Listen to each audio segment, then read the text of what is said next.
ครับ เปลี่ยนไฮเปลี่ยนไฮเปลี่ยนไฮ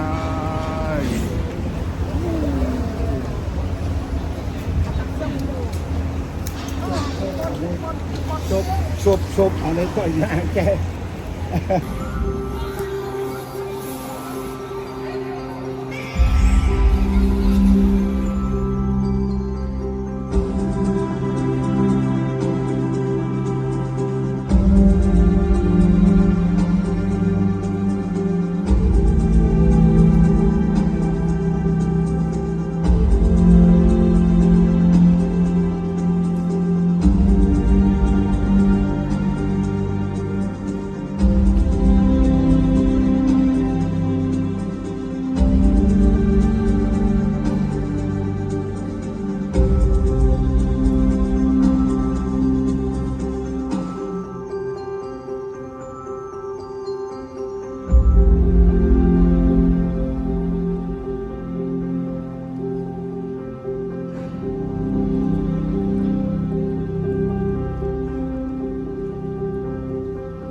Un témoignage à notre recherche du dialogue et de la paix pour votre présence parmi nous ce soir.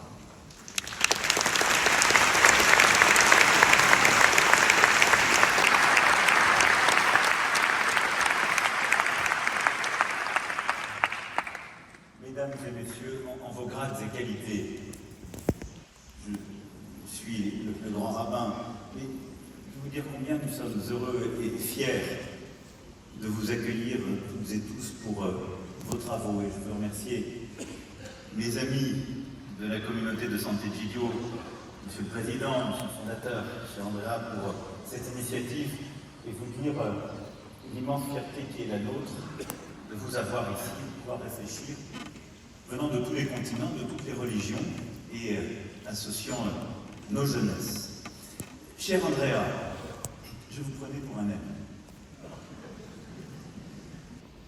La tradition rapporte que votre figure tutélaire, Sant'Egidio, a vécu en France au VIe siècle et c'est de retour aux sources signe là une guerre terrible au Proche-Orient, depuis les attaques terroristes du Hamas le 7 octobre, puis les bombardements sur Gaza qui sont menés, la guerre à Gaza et aujourd'hui au Sud-Liban, et de l'Afrique des Grands Lacs jusqu'à tant et tant de régions du monde. La guerre semble rôder à nouveau, remettre en cause l'héritage moral et politique qui était le nôtre et sortait du XXe siècle, et le véritable combat. Et c'est celui que vous menez depuis le début. Celui qui, par le dialogue, la médiation du Mozambique à tant de place, a fait votre réussite et justifie que la guerre revient sous toutes ses formes et qu'elle soit d'ailleurs le fruit d'impérialisme nationaliste, de mouvements terroristes, alors même qu'elle se fait parfois, vous l'avez dit, au nom des religions, ou qu'elle est la conséquence des dérèglements contemporains. Quelques semaines ici même à Paris, autour de ces Jeux olympiques et paralympiques, celui, Seigneur Ulrich l'évoquait, que nous avons tous vu depuis 5 ans autour de la reconstruction de Notre-Dame. Et donc oui, nous sommes encore capables de porter des grandes illusions, de mener des grands combats justes, qui permettent de circonvenir la guerre, qui permettent de la mettre entre parenthèses, ou en tout cas de construire quelque chose de positif. Alors beaucoup de choses ont été dites depuis tout à l'heure, et j'ai un discours très bien fait qui m'a été préparé, mais je ne vais pas vous répéter ce qui a été dit. J'ai essayé en vous écoutant, au fond, de réfléchir, et j'avais juste quelques remarques que je voulais faire. En effet, imaginer la paix semble être un défi, parce que la paix est quelque chose de beaucoup plus précaire et apparemment moins justifié que la guerre. Car certes, si la lassitude des combattants peut s'installer, les martyrs de la guerre la justifient chaque jour davantage. Et céder quelque chose à la guerre, c'est trahir ceux qui ont combattu à nos côtés. À l'inverse, profonde, parce qu'elle est faite de renoncement. Et parce que la paix, état stable, harmonieux que vous évoquiez, on a la paix. israélien. Faire la paix, c'est ne pas honorer tous ceux qui sont tombés pour une cause côté de laquelle on se trouvait, qui justifiait ce combat. Faire la paix, c'est renoncer de quelque chose qui a justifié le début des hostilités. C'est pour ça qu'en effet, nous parlions ensemble il y a 2 ans d'une paix qui est toujours impure, de quelque chose qui se fait sur des compromis, des acceptations. Mais la paix est toujours infiniment plus fragile, en cela même, à partir du moment de la seconde où la guerre est revenue. Et c'est d'autant plus vrai dans le monde où nous vivons. Parce que ce monde est fait, au fond, nous vivons dans un monde où précisément la capacité à dialoguer, à penser et bâtir la paix, ou des choses utiles, est menacée parce que de plus en plus de nos compatriotes, mais notre planète, nous tous, nous vivons dans un espace, dans un ordre public, où la hiérarchie des choses a changé. C'est un ordre public numérique, où beaucoup de choses se déterminent. Et où l'argumentation est toujours moins forte que l'émotion. Et où l'émotion négative est toujours plus puissante que l'émotion positive. Et si vous prenez cet ordre de mérite, tel qu'il est en train de s'installer dans le monde, rien n'est plus puissant pour bouger les choses que l'émotion négative. Cet ordre-là, celui qui prévaut dans nos réseaux sociaux, est un formidable instrument de guerre. C'est un formidable levier pour ne jamais pouvoir imaginer la paix, car chaque jour d'une guerre se produit une image négative qui justifie la poursuite. Car chaque jour dans des sociétés où le climat de guerre, pour paraphraser cher Andrea, il y a des images qui justifient de ne plus pouvoir accepter l'autre, de ne plus pouvoir tolérer ces images insupportables. Et ce qui était une violence, une part du mal qui a toujours existé dans nos sociétés, parce qu'il se diffuse par là, parce qu'il est donné à voir sous cette forme, devient insupportable, implacable, et au fond ne permet plus de rouvrir les choses. Alors face à cela, imaginer la paix est un drôle de défi. Il me semble qu'il y a au moins 3 choses que nous devons faire. La première, c'est une question de regard. Ici, ce qui nous a le plus frappé, c'est qu'il y a 20 ans à Gaza, il n'y avait pas une famille palestinienne qui ne parlait pas l'hébreu. Et que dans les colonies voisines, il n'y avait pas une famille qui ne parlait pas l'arabe. Ils se connaissaient, ils se comprenaient, ils parlaient leur langue. Et au fond, derrière les rivalités, parfois les haines qui s'étaient installées, il y avait la connaissance de l'autre, le respect, la patience d'une culture, ce regard. Et plusieurs d'entre eux m'ont dit, nous sommes revenus, ils ne se connaissent plus. Là, à Gaza, qui est sans doute l'un des territoires les plus jeunes de notre planète, tous ces jeunes nés ces dernières années ne parlent plus. Et de l'autre côté, tous les jeunes Israéliens qui sont là ne parlent plus. Ne connaissent plus les Palestiniens. Cet égard, la France s'honore de les y aider, en particulier au Proche-Orient, partout où on peut. Sauver une école, protéger une classe, on sauve un peu de ce chemin possible. Le regard, donc, est réhumanisé d'abord. La deuxième chose, c'est la coexistence et la reconnaissance. Au fond, quand on fait une guerre, c'est qu'on veut supprimer l'autre, c'est devenu insupportable. Soit chez moi, ou dans un endroit que je considère comme étant chez moi, soit... Finalement, on attend une solution de cela. Alors si les technologies contemporaines et certains esprits du moment peuvent vous dire qu'il y a d'autres solutions beaucoup plus simples. Certains vous disent, lesquels parfois vous communiquez, mais qui ont d'autres projets. Leur grand projet, c'est Mars. Mais ça dit beaucoup de choses. Ne nous en... où chacun, ou chacune des deux parties dans la guerre comprend qu'il va falloir trouver un chemin de coexistence et de reconnaissance. C'est-à-dire que dans un espace donné, avec les impuretés évoquées, rien ne sera parfait, je vais reconnaître le droit à vivre de celui qui a été jusque-là mon ennemi, sa possibilité d'être. Et nous allons devoir, si ce n'est vivre ensemble dans l'harmonie, habiter là. Et pour ce qui se joue aujourd'hui au Proche-Orient, c'est ça la paix. Tous ceux qui expliquent, qui font croire à qui que ce soit que la solution est dans la destruction de l'autre, créent la guerre éternelle. La paix n'est possible que dans la coexistence. Et donc, dans ce qui est le plus difficile dans ce moment-là, avec la notre planète, Mars. Ce ceci existe, hein, certains le portent avec beaucoup de force, mais c'est frappant d'ailleurs dans ces mouvements qu'il y a, c'est à Chicago, c'est entre picture et fiction.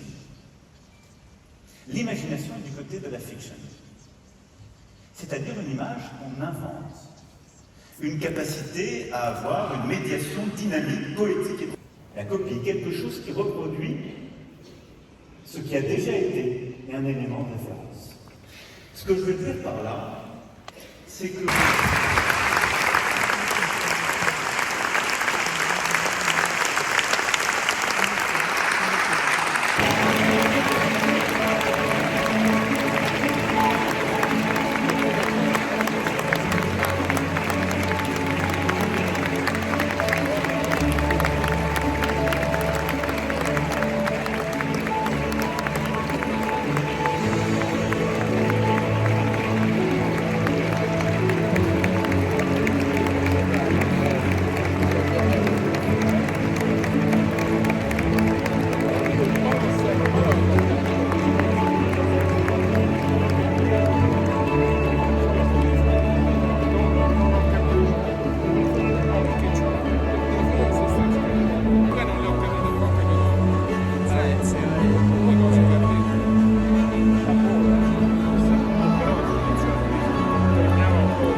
Odwróć się, Szymon.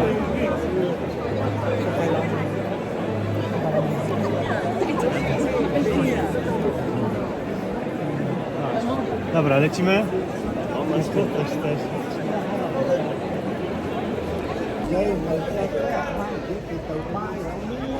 Lấy một giờ nó một cái không lương hỏi.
L'appel pour la paix a été confié aux enfants, l'avenir de notre monde, comme une lettre remplie de leurs espoirs et de leurs rêves.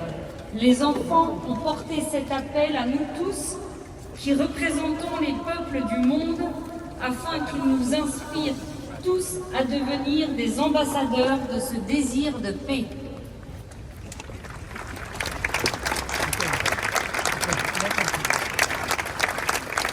Chers amis, nous sommes particulièrement heureux de donner maintenant la parole à Marco Impagliazzo, président de la communauté de Sant'Egidio.